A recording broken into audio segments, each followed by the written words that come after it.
bylo království a v tom žil královna a král.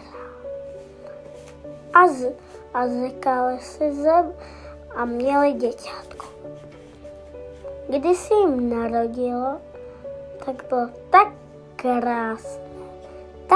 krásné, že ji pojmenovali Růženka. No, a co se stalo dál? Sudicky. No přece sudicky, zapomněli byste na to, děti?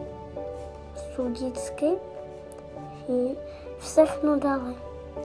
Bohatství, lásku a tak spoustu. Ale měli jednu sudicku, která tam nebyla. Pátou. Přišla tam a řekla: nepozvali jste mě na její oslavu. Až bude vašemu děťátku 18, píchne se do malíčku a umře. Odešla a královna plakala a držela děťátko v náručích. A král se zeptal vždycky: nešlo by to nějak zarusit? A sudička řekla: nejde to zarusit, ale můžu to trochu sklidnit. A řekla: neumře, jenom usne do dlouhého spánku. A když bylo její dcerce 18, tak jeli král a královna na ples. Sami, protože tam nemohli snít. A ona zabloudila v hradě a došla k věži. A milec otevírala dveře. Když je otevřela ty dveře, tak tam stála stařenka a měla v ruce pichlátek. A tak se stařecky zeptala Růženka: stařenko, co je to za pichlák? A stařenka odpověděla: je to kouzelný pichlák. A Růženka se zeptala: a můžu se ho zkusit sáhnout? No ovšem, akorát vám to něco udělá.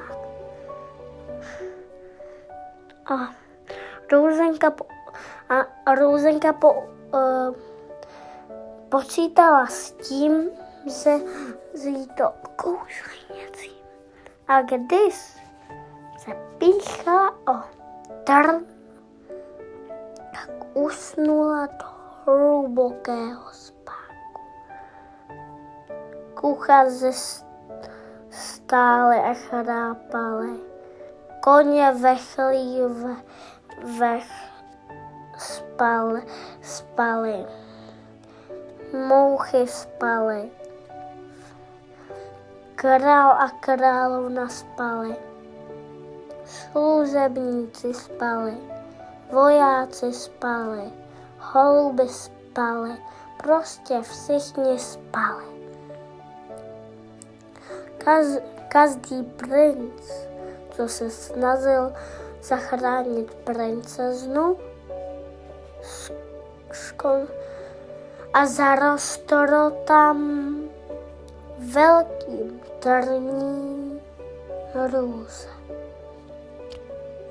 A víte, co se stalo? Oni začali chodit princové zachránit prince.